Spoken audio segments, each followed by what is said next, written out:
अमित शाह जी को रिजिग्नेशन दे देना चाहिए, नरेंद्र मोदी को रिजिग्नेशन दे देना चाहिए। बिल्कुल सही बात है। मैं इस सरकार को डिफेंड नहीं कर रहा हूँ सर, इंटेलिजेंस में बिल्कुल फेलियर है। नहीं तो वो आतंकवादी कैसे घुस जाते हमारे देश में। खच्चर वाले इतने, दुकान वाले इतने, पानी वाले इतने, कुरकुरे बेचने वाले उतने, उनको क्यों नहीं मारा? आज बहुत ज़्यादा लिपापोती हो रही है। सरकार को कोई एक गुट बन गया है जो सरकार को डिफेंड कर रही है, एक गुट है जो मैंने बोल रहे हैं कि धर्म के नाम पे आतंकवाद नहीं हो सकता। ये हमारा कहना है। उनको बख्शा नहीं जाना चाहिए, तभी उनको एहसास होगा, तभी उनको सबक मिलेगा। कहीं ना कहीं सरकार की इंटेलिजेंस फेल थी, जिसके वजह से उन्हें पता नहीं चला। देखिए सर, इंटेलिजेंस तो बिल्कुल फेल थी। एक देश जो धर्म के नाम पे बटा, वो आज हमें धर्म के नाम पे ही मार रहा है। उन आतंकवादियों की मदद के लिए इस घटना में शामिल पाए जाएं, उनका चाहे घर भी तोड़ो और उनको चौराहे पे खड़े करके गोली मारो। देखा कि एक इंसान को गोली मारी हुई है सिर में और पैंट खुला हुआ है। जैसे उन्होंने हमारे निर्दोष नागरिकों को मारा ना, यदि वहाँ के नागरिक भी यदि ऐसी कार्रवाई में मारे जाते हैं तो कोई चिंता नहीं है, कोई दुख नहीं होना चाहिए। आज 28 लोगों को मार दिया गया महज सिर्फ कि आप काफिर हैं। पाकिस्तान के अंदर घुसकर जितने भी आतंकवादियों के लॉन्च पैड हैं या कैंप हैं, उनको नष्ट किया जाए, तबाह किया जाए। नमस्कार, आप देख रहे हैं वो न्यूज और मैं हूं आपके साथ विनायक कुमार। देखिए, जिस तरह से कश्मीर के पहलगाम के अंदर आतंकी हमला हुआ, उसके बाद से लगातार सवाल खड़े हो रहे हैं। सवाल ये भी बन रहा है कि क्या भारत सरकार का इंटेलिजेंस फेल था, इसके वजह से ये हमला हुआ, या फिर कहां पे गलती रह गई, इसके बाद जो है भारत सरकार क्या एक्शन लेगी। आज जिस तरह से खबर में दिखाया गया कि लगातार जो है आतंकियों के ऊपर एक्शन हो रहे हैं, लगातार जो है बम ब्लास्ट भी हुए और इसके साथ जो है बुलडोजर से एक आतंकी का घर भी नस्तो नाबूद कर दिया गया। इन चीज़ों पर बातचीत करने के लिए इस वक्त हमारे साथ आम जनता है, जुड़ेंगे, बातचीत करेंगे। क्या कहेंगे ये जो इतना बड़ा आतंकी हमला, सबसे पहले इसको लेकर क्या कहेंगे? बहुत ही दर्दनाक है सर, और मतलब ऐसा होना नहीं चाहिए। बात क्या है कि एक देश जो धर्म के नाम पे बटा, वो आज हमें धर्म के नाम पे ही मार रहा है। मतलब जब ये घटना हुई उसके रात में मेरे को, मैंने परसों रात में मुझे वीडियोज़ आए, फ़ोटोज़ आए, जैसे सर्कुलेट होती है सोशल मीडिया पे, तो मैं देखा कि एक इंसान को गोली मारी हुई है सिर में और पैंट खुला हुआ है।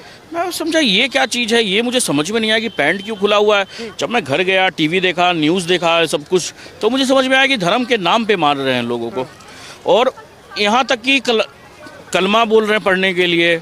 और एक प्रोफेसर ने, जो केरल के थे, वो उनको, मतलब केरल में ऑब्वियस बात है, इस्लाम तो वहाँ पे है ही, तो उन्हें पता होगा, वो उन्होंने पढ़ दिया कलमा और उसे छोड़ दिया गया, और बाद बाकी लोगों को मार दिया गया। जिस पे शक हुआ उसका पैंट खोल के चेक करके। जिन्होंने कलमा पढ़ा उनकी जान बच गई, जिन्होंने कलमा नहीं पढ़ा उनकी जान चली। वही कल हमें एक बच्चे ने बताया ना, कि एक बच्चे ने वही हमें बताया। कल का इंटरव्यू मैंने देखा उसका, बेचारे बच्चे का, छोटा सा, कि उसके पिता को भी कैसे गोली मार दी गई, कैसे बोला गया कि मुसलमान जो हो एक तरफ आ जाओ, जो हिंदू हो एक तरफ आ जाओ। अगर ये चीज़, देखिए क्या है ना कि आज बहुत ज़्यादा लिपापोती हो रही है। सरकार को कोई एक गुट बन गया है जो सरकार को डिफेंड कर रही है, एक गुट है जो मैंने बोल रहे हैं कि धर्म के नाम पे आतंकवाद नहीं हो सकता, ये नहीं हो सकता। तो मुझे ये दोनों से ही नफरत है आज की डेट में। तो देखिए, इस पे तो आएंगे। अब विपक्ष के तमाम नेता जो है वो कह रहे हैं कि भाई वहाँ पर जो है इंडियन आर्मी की सिक्योरिटी क्यों नहीं लगी, वहाँ पर जो है कहीं ना कहीं सरकार की इंटेलिजेंस फेल थी, जिसके वजह से उन्हें पता नहीं चला। देखिए सर, इंटेलिजेंस तो बिल्कुल फेल थी, मगर आप ये बात बताइए कि जो स्टेट के लिए आपने 370 हटवाया, 2020 में महज 30 लाख लोग टूरिस्ट गए कश्मीर में, और 2024 में 2.5 करोड़ लोग गए। इस साल का आंकड़ा था कि 3.3 करोड़, 3 करोड़ 30 लाख टूरिस्ट वहाँ पहुँचते। इतना सब कुछ दे दिया वो स्टेट को, मगर वो स्टेट में मैंने पाकिस्तान से जो लोग आए थे, कहीं ना कहीं तो खाना तो खाया होगा ना, कहीं ना कहीं तो किसी के घर में तो रहे होंगे ना।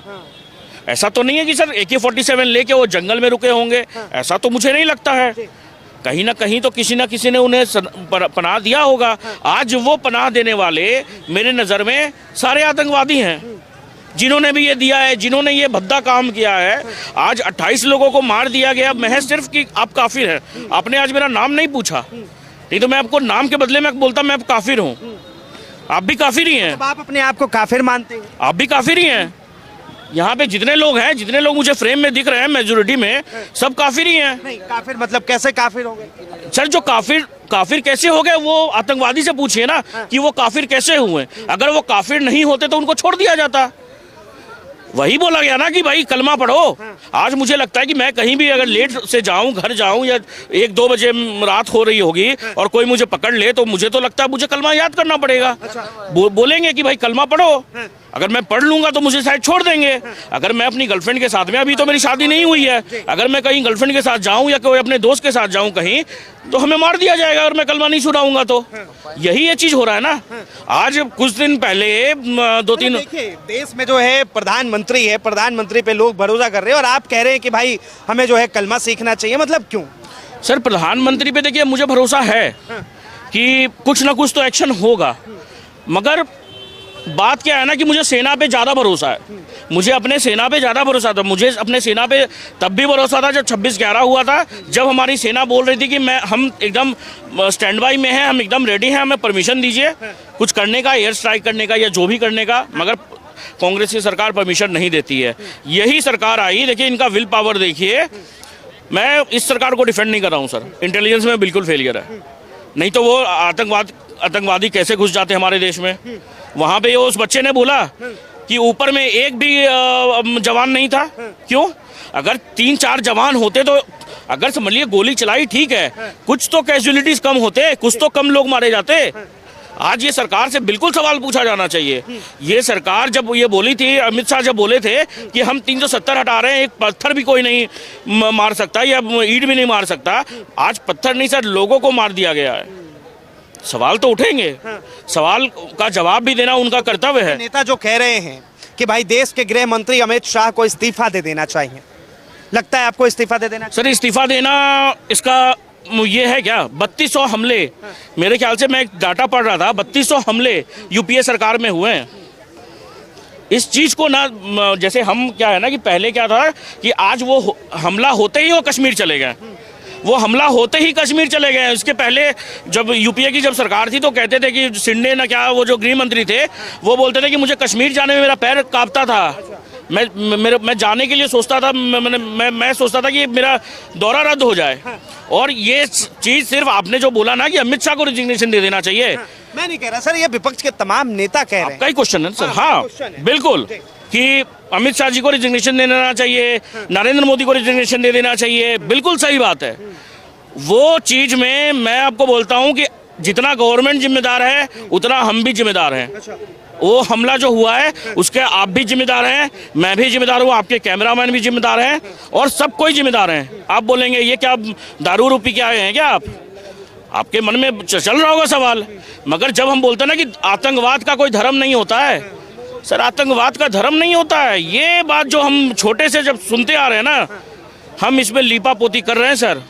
आतंकवाद का बिल्कुल धर्म होता है। वो मुसलमान नहीं थे क्या? वो मुसलमान नहीं थे? आतंकवाद का धर्म कैसे नहीं होता है? आज अगर हमें इस देश में रहते ना, आज हम हर जगह, मुर्शिदाबाद देख लीजिए, कौन सा मुसलमान आया बचाने के लिए? कश्मीर पंडित को निकालने वाले कश्मीरी तो थे।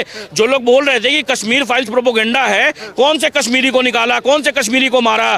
टारगेट करके मारा गया। कश्मीर में कहा जा रहा है कि कश्मीर के तमाम मुस्लिम जो है उस वक्त टूरिस्टों को बचाने में लगे हुए। सर टूरिस्ट को बचाने में लगे हुए तो जो ये जो बात बोल रहे हैं ना, कितने लोग मरे? उसमें एक जन मरा, एक मुसलमान मरा है, जो वो पाकिस्तान से जो अटैकर को लेके आया था यहाँ पे, वही मरा है, सिर्फ एक जन। अच्छा। कि जो पाकिस्तान से उसका हेल्पर मरा है, जो पाकिस्तान से जिसको लेकर आया गया वो मरा है। वो भी उसको क्यों मारा गया? उसको क्यों मारा गया? सोचिए ना, 100,000 लोगों के बीच में सिर्फ एक मुसलमान क्यों मरा? इसलिए मरा कि वो लेके आया था और उसको सरकार मैंने जब कार्रवाई करेगी सेना, उसे वो उगल न दे सब कुछ, इसलिए मार दिया गया कि सबूत खत्म। नहीं तो इसमें ये आप मुझे बात बताइए, अब इस वक्त जो है एक्शन का रिएक्शन किस तरह निकलेगा? एक्शन का रिएक्शन सिर्फ इसी तरह निकलेगा सर कि पाकिस्तान को खत्म कर दीजिए। आप बोलेंगे छोटे बच्चे का क्या होगा? छोटे बच्चे का रशिया ने सोचा कि उन पे हमला करते हुए। आज मोदी जी बोलते थे ना कि हम 120 करोड़ के देश है हमारा, जब सीएम थे वो, तो उन्होंने क्या बोला था कि इंटरनेशनल प्रेशर हम बना सकते हैं। आज बनाइए ना भाई इंटरनेशनल प्रेशर। आज 140 करोड़ का देश है हम, इंटरनेशनल प्रेशर बनाइए। जनसंख्या किस लिए है? जियो पॉलिटिक्स तो बहुत बढ़िया करते हैं। आज जब आपके साथ में अमेरिका है, रशिया है, चाइना, तो देखिए चाइना तो बीच में आएगा नहीं अभी टेरिफ वार में, इजराइल है। देखिए सवाल विपक्ष के नेता ये भी पूछ रहे हैं कि भाई जब सबको पता है कि ये आतंकवादी कहां से आए, कहां से घुसे, तो भारत को जो है अभी तक इतना वक्त क्यों लग रहा है उन्हें ढूंढने में? एक बात बताइए सर, ढूंढने में दो तीन को तो निपटा दिया गया। आज जो लोग बोल रहे हैं कि सर्जिकल स्ट्राइक या पुलवामा के जैसे बने उरी स्ट्राइक क्यों नहीं कर रहे हैं, यही बोल रहे हैं ना सब। आज आप क्या चाह रहे हैं कि जैसे वो ब्लैकआउट करके सब जगह बत्ती बंद करके उन लोग पाकिस्तान में जैसे कैंप में रह रहे हैं, आप क्या चाह रहे हैं कि उन लोग तो रेडी बैठे हुए हैं कि इंडिया वाले आए और हम उनको मार गिराएं, वो तो रेडी बैठे हुए हैं। इसका काम आप सेना पे छोड़ दीजिए। सेना को जब लगेगा कि हाँ भाई आज का तारीख है, आज हम हमला करेंगे, जब वो रेडी होंगे वो तब हमला करेंगे। अरे सर आज जाएंगे वहाँ पे, हो सकता उन लोग तो तैयार बैठे हुए हैं, उन अपना तैयारी करेंगे, हर एक चीज का अपना प्लानिंग करेंगे, हर एक चीज करके मुझे अपने सेना पे भरोसा है, बिल्कुल भरोसा है। क्या कहेंगे सर, इस हमले को किस तरह देख रहे हैं? देखिए सबसे पहले तो मैं जिन 28 निर्दोष भारतीयों को आतंकवादियों ने टारगेट करके मौत के घाट उतारा, उनकी आत्मा को शांति दे प्रभु और अपने श्री चरणों में स्थान दे, ये मैं प्रार्थना करूंगा ईश्वर से। देखिए कहा जा रहा है कि टारगेट इसलिए किया गया क्योंकि वो हिंदू थे, उन्हें कलमा पढ़ना नहीं आता था, उनकी जो है पैंट खुलवा कर देखी गई तो उनका जो है कुछ और नहीं हुआ था। देखिए वो आतंकवादी हैं, आतंकवादियों का काम क्या होता है? आतंक फैलाना, कैसे भी किसी भी तरीके से लोगों को आतंकित करना, टेरर फैलाना, ये उनका काम है। इससे हमें स्थानीय निवासियों को नहीं जोड़ना चाहिए। एक तो उन आतंकवादियों ने जो भी कायराना हरकत की, चाहे उन्होंने नाम पूछ के मारा, चाहे उन्होंने जैसे भी मारा, सरकार पाकिस्तान को करारा जवाब नाम पूछ के नहीं, धर्म पूछ के मारा। ये गलत बोलते हैं, ये उधर भी गलत बोल रहे थे। धर्म पूछ के मारा, नाम पूछ के कैसे मार देंगे यार? इतने सारे वहाँ पे भैया खच्चर वाले, इतने दुकान वाले, इतने पानी वाले, इतने कुरकुरे बेचने वाले, उतने उनको क्यों नहीं मारा? देखिए एक घोड़े, एक सुन लीजिए ना, एक घोड़े वाले का जो कि मुस्लिम था उसको भी उन्होंने मारा, उसको भी मारा। यदि वो सोचते कि नहीं ये तो हमारा मुस्लिम है, इसको नहीं मारते हम, उसको भी तो उन्होंने गोली मारी। वजह कुछ भी हो, मेरा कहना सिर्फ ये है कि हमारी मोदी जी की सरकार मजबूत सरकार है, हमारी सेना, भारतीय सेना मजबूत सेना है। पाकिस्तान के अंदर घुसकर जितने भी आतंकवादियों के लॉन्च पैड हैं या कैंप हैं, उनको नष्ट किया जाए, तबाह किया जाए। और इतना ही नहीं, यदि जैसे उन्होंने हमारे निर्दोष नागरिकों को मारा ना, यदि वहाँ के नागरिक भी यदि ऐसी कार्रवाई में मारे जाते हैं तो कोई चिंता नहीं है, कोई दुख नहीं होना चाहिए। क्योंकि जब अपने पे बीत आएगी ना उनके कि भाई हमारे निर्दोष नागरिक मरे, तभी उन्हें एहसास होगा कि जो भारत में हमने निर्दोष नागरिकों को मारा है वो गलत था। तब उन्हें एहसास होगा कि वो गलत था। एहसास कराने के लिए मतलब किसको एहसास कराने की बात कर रहे हैं? पाकिस्तान की सरकार को एहसास कराने के लिए, पाकिस्तान की जनता को, पाकिस्तान की, हाँ चाहे आईएसआई है, आईएसआई को एहसास कराने के लिए, एहसास कराया जाए, लेकिन जो आतंकवादी है उन्हें मारा नहीं जाए। हमदर्दी दिख रही है। अरे मारा जाए, एहसास क्या? एहसास कैसे होगा? मारने से ही तो होगा। मैंने कहा मारा जाए, आम आदमी को मैंने क्या कहा? मारा जाए, उनको मारा जाए, उनको चौराहे पे खड़े करके गोली मारी जाए। और जो आतंकवादी यहाँ पर इस घटना में शामिल हुए उनको ढूंढ कर केस नहीं चलाया जाए। देश के अंदर